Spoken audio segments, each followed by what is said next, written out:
Okay, it's 9 a.m. Good morning. Welcome to the purchasing highlights for May 2020. This is actually our first webinar since we've been working from home. So it's been 2 months and we haven't done a training or a webinar for our end users, which is kind of weird because we do a lot of training and webinars in general, from our 1600 Hampton office. So we've been doing plenty of Teams meetings, so this should be like old hat by now and shouldn't have any kinks as far as understanding how to present in the Microsoft Teams environment. So we'll kick it off right away. Obviously, keep your mics muted, and if you need to go take care of business, because we all have other duties, just you don't have to tell me that you're walking away. Just go take care of that and come right back. And this is being recorded, so you'll always be able to have a chance to view it a little later and get in your questions when you have a chance. I'm going to try to use the hands raised feature, so if you have a question, I'd like to unmute you and then let you actually talk to it. Or if you'd like to chat, I got a chat window pulled up as well, so I can read your question and answer it that way. So it's kind of what your preference is, but just make sure we don't have more than one person talking at a time, so that way we don't have any distractions. So I may have to constantly manage if I happen to hear some outside noise coming through. I'll mute your microphones. But we'll go ahead and get started on slide 1 with the agenda. So we're going to talk about the COVID-19 PPE supplies and the protocols that have been established by some purchasing and some other groups. Our Amazon business program that is a little more than 2 months old at this point. Closing our fiscal year 1920 purchase orders, the fiscal year cutover period, blanket orders for the new fiscal year, purchase order roll for rolling this fiscal year into the next fiscal year. And then one kind of topic that we cover kind of on a regular basis is budget checking change requests. I know that we always have new requisitioners coming on board and people that have been assigned new duties. And so we just want to highlight that as something that can help us help you in processing some of your requests quicker. And then we'll touch on some of the future webinars and trainings that are on the PeopleSoft resources training website. So the first thing that's top of mind for everyone is the COVID-19 personal protection equipment and supplies. Our leaders in purchasing have been working with Consolidated Services and other health experts on campus to establish some guidelines and make some orders for the supplies that are going to be most commonly needed for everyone on campus, not only just dealing with internal work environment, but when you're dealing with the public or students or anyone that might not be a regular to your office. We're trying to establish those supplies in bulk so that we can provide them quickly and whenever everyone returns to campus. So please go to our website, purchasing.sc.edu, or just use the search bar and just type in purchasing to get to our homepage, and then you'll see the COVID-19 supplies option on the left menu. And we just posted an update yesterday, as well as sent out an email to liaisons and department heads. So read through that, and if you have any questions, then make sure you email us the exact question that you have. I'm not really equipped to answer every single question that might come from this webinar, so let's just not make this a COVID-19 webinar, and because we're trying to touch on a lot of things coming up for the fiscal year end, but this is a big topic that everyone is thinking about constantly, so we just want to make sure you know that you can contact us, and we'll do our best to get you the best answer and the best solution to your needs. Amazon Business is also, like I said, a relatively new program that we started on March 3rd is when we sent out our initial wave of account invitations to over 1,400 P-card holders. We only got maybe 400 or so that actually activated back then. So there's still plenty of people that have a P-card that may not use it often enough or may not use Amazon as a part of their regular purchasing for universities needs. So, that's always out there for any new card holder or anyone that realizes they might have a need that can be served best by using Amazon's shopping environment with the Prime benefits that are associated with Amazon Business. We've stated that our eligible users for the Amazon Business at this time are the full-time employees that have a valid procurement card. So make sure that no one is requesting an account that does not actually also have a P card that they use for regular purchasing. So we don't want it to be used by everybody on campus because they're just try to control who is actually doing all the shopping and using the P card within the department. We implemented a new user's terms of use agreement a few weeks into the program, just because we had identified a lot of areas that on a normal working day might seem like a violation, but because everyone is at home, we realized that you can't necessarily ship things to your campus location when you're not allowed to go there.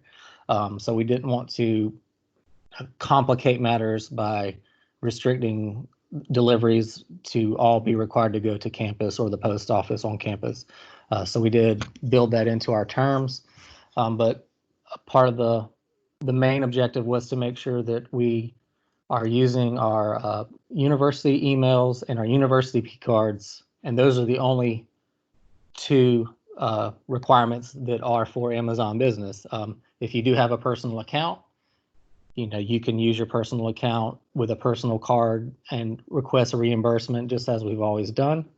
If you happen to have two email addresses, like an alias and then a network address, you might have associated your personal account with one of your USC addresses. That's not something that we can police. We don't have access to every Amazon account out there, but we would highly advise, if you have a personal account that you may have used in the past for buying goods for USC, try to change that to a personal email address so that you don't get confused and order something on the wrong account and attach your P card to it accidentally. So just try to keep those different types of accounts separate, and just try to honor the policies and restrictions that come with having a P card in general. So all those policies that Kimrose teaches to you or teaches to the liaisons to share with our cardholders, let's just make sure we maintain the consistency and adhere to all those guidelines.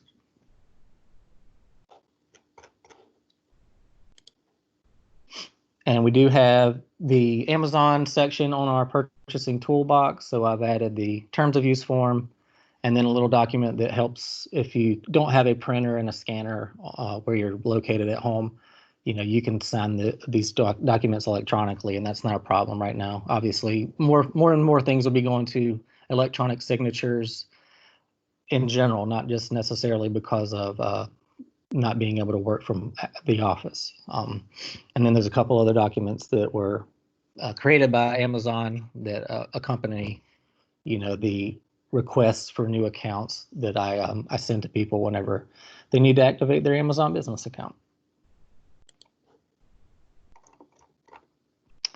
Okay, let's jump into some of the fiscal year, regular purchasing business that we visit this every year in April and May and June.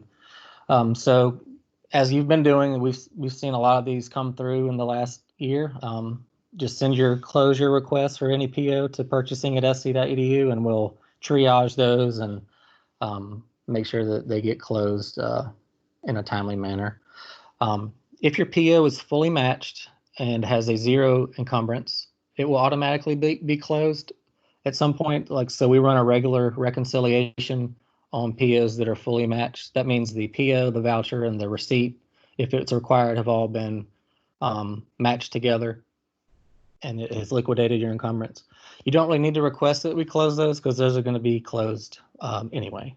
So that just cuts down on you requesting it and us going through the motions of closing it when it's already at zero, because there's a process that runs that will close all of those POs that no longer have a balance and there has been no activity on them in a certain number of days. So send request to close a PO if you are 100% sure that all invoices have been paid and you do not need the PO to remain active. So you may still have 10% of your original balance of the PO left, and you know for a fact that you ceased business with that supplier for this year. You know, a lot of this has been happening because of the shutdown. So you may want to go ahead and stop all the POs that are that are active for this fiscal year, because you may not even have the budget money to pay any invoices against them anymore. So definitely send those requests to us, and we'll close those before we even get to the rollover period. Any funds that are remaining on the PO, if you do not request it be closed, it's going to get rolled. We're going to try not to judgmentally decide that, oh, this one looks like it hasn't had a payment in 6 months, so they probably want to close it. Because as soon as we do that, we get an invoice in on July the 5th, and it says, you know, this is for services rendered in March. And we were like, oh, shucks, we shouldn't have closed it. And so we have to reopen it. So if we at least roll POs with balances, we can continue to pay the funds. Now, I guess the catch there is if the money should have been paid in fiscal year 20 and not 21, there's some things that we have to do with the controller's office as far as vouchering those things in the previous fiscal year. But we can still pay POs for old POs in the new fiscal year. It would just be with the new fiscal year's budget. At any point, you can always look at the PO inquiry page to see the status of POs that you had sent requisitions in for. And I just included the navigation there just as a refresher. Hopefully you've had this as a favorite. And if you're new, you know, take note of that and make that a favorite page that you go to, in addition to the manage requisitions page, because they connect together, and so they can help you find information that our office is in charge of. And then there's a document summary and an activity summary on the PO inquiry page as well, and that can give you more information regarding receipts and vouchers and payments. So that's a good page that you can basically drill to other areas that are of interest real quickly. So our fiscal year cutover is planned for Monday, June the 22nd. So that's in right about a month from Monday. The last day for requisitions that you intend to be entered for fiscal year 1920, that's this current year, will be Friday, June the 19th. So just keep that date in mind. The 19th is when you're going to want to have every PO issued and you know, out to the vendor for business that you need to keep in this fiscal year.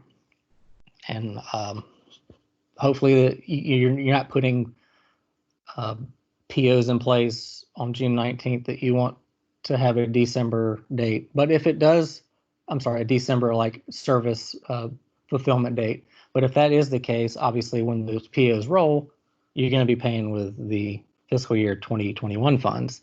So it's not like you can't do it, but just realize that if you want to maintain that current fiscal year status and payment for POs, 19th is the last day to do that, to keep them in the current fiscal year. So close of business on that day. No more requisitions or POs will be created in the old fiscal year. All requisitions and POs created after June the 19th should be designated for supplies and services that do not require payment until after July 1st. Now, July 1st is just, we know, the start of the fiscal year, but more likely the payments are not going to be paid towards the end of July, because we are still paying the current fiscal year PO invoices through the middle part of July. That's whenever the controller's office officially moves all of their closing activities for the fiscal year, and then they can start paying new fiscal year invoices. So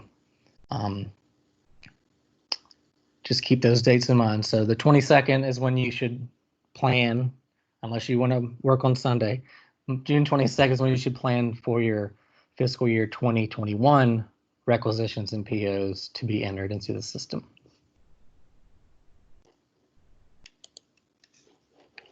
Okay, this is a new thing, and this is a very good piece of news for a lot of our departments, requisitioners. So an early period for blanket order requisitions is going to begin Monday, June the 8th. So that's 2 weeks ahead of that fiscal year cutover period that we talked about. So this means that only blanket orders, and I underline blanket order and all caps the word only for a reason. So blanket orders that are intended for the new fiscal year can be created and submitted on June 8th forward. So you don't have to just get it in that 2 week period. It's anything after June 8th that's going to be designated as a blanket order can be entered on that date. So the requisitions that we get, ideally, and the hypothesis is we can put these requisitions on hold, so they won't even become purchase orders until after we reach our cutover period. And then we will dispatch these POs sourced from those requisitions on July the 1st.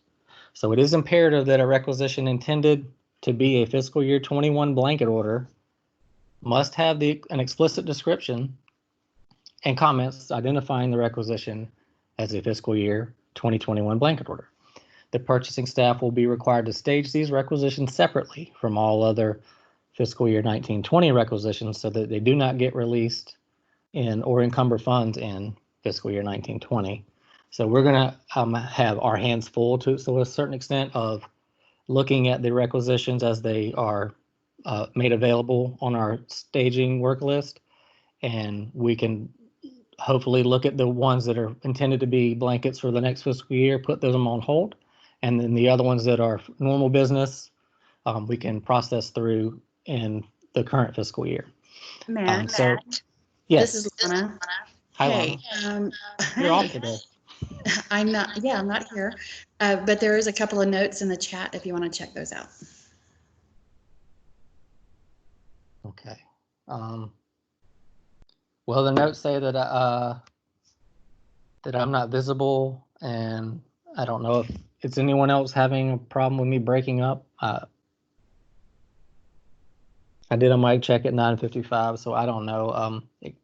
Like I said, we're all learning all this technology, and so hopefully we're not exactly not being reached by all of our audience. But as I stated at the beginning, we're recording this, so even if you don't hear me in real time, hopefully my microphone is recording me locally, and then when we run this thing back, that everything is crisp and clear.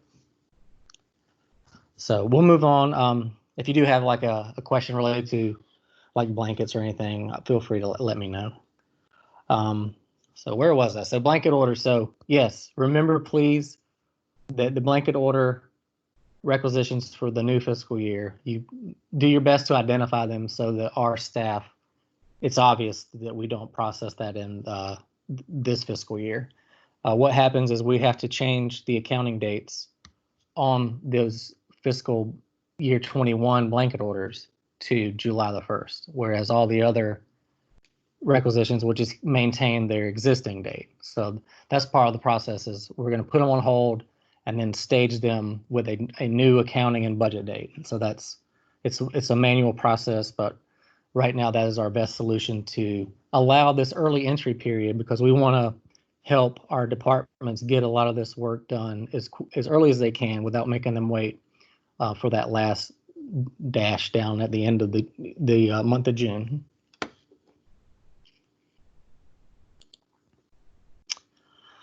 All right. We talked about the roll, so we'll talk about a little bit more here. All purchase orders from fiscal year 1920 will be rolled into fiscal year 2021 on Wednesday, July 8th. So that means that on that day, our staff will run some processes where it moves all those balances from the old fiscal year into the new one. So all the remaining PO encumbrances get liquidated, and then they get reestablished in a new fiscal year. That's simply the automated process. It closes the distribution lines on the accounting portion of the PO for the current fiscal year, and it establishes a new line that moves that bunny right down, same chart string and everything. It just has a new a new fiscal year date on it. So that's one of the benefits of the role is we can do that process in like one fell swoop or several fell swoops, depending on how the PeopleSoft servers are responding to our processes. So all requisition lines that you created on your requisitions for the current fiscal year, they will no longer be linked to their corresponding PO lines. The consequences of that is the change request functionality that some are accustomed to using on a regular basis. They will no longer that will no longer be possible. That is just one of the I guess the unfortunate quirks of PeopleSoft is that it does not roll the requisition lines the same way it does the purchase order lines. So the purchase order distributions, get replaced and updated with a new year, but the requisition lines, that accounting information stays static and it does not get changed. So at that point, if you need to add money, the only way we can add new money to it is if we have a new requisition line and we can manually add that to the existing POs. And that gets kind of hairy because you have two different requisition numbers affiliated with the same PO. And that's not an ideal condition, but that's just the only solution that we have at this time to be able to add those new money amounts to the PO after the PO has been rolled. And this is our last topic, so I haven't seen any hands raised, so that's good that we haven't touched on anything that was confusing. So I'll try to breeze through this. It's an explanation of change requests and the budget checking that goes along with it, and then I got a handful of screenshots just to kind of show you what I'm talking about, because I think you can see it if you're a regular user of the ePro requisition pages. You know what I'm pointing to on the screenshots. So a change request is defined as a change to an existing requisition line that has previously been sourced to a purchase order. So that's important to note in the terminology and the lexicon of PeopleSoft. Change requests is actually short for change order request. And I only found that out after doing some digging on Oracle's website. So change request is changing a line that is already a part of a PO.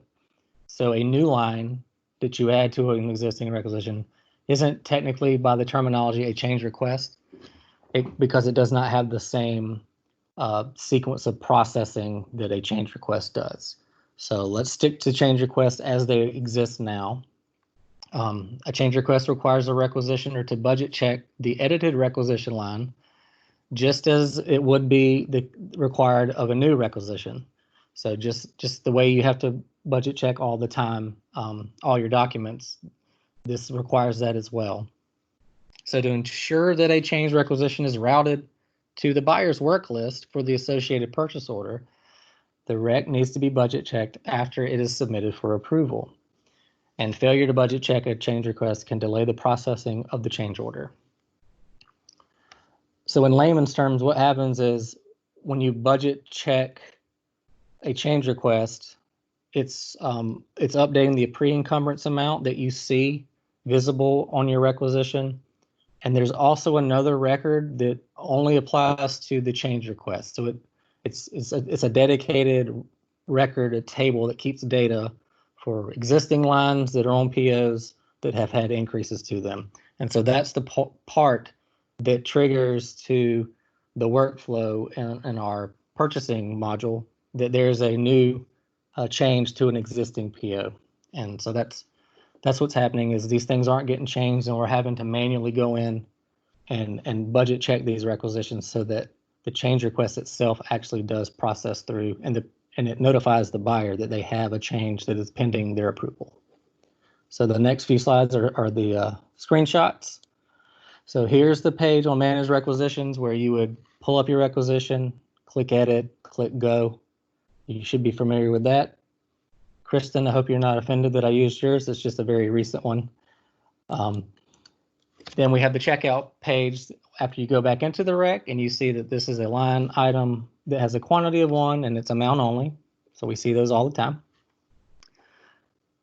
and the amount is 25,500. So the end user would make a change here on this checkout page, they're adding $10,000 to it, 35,500.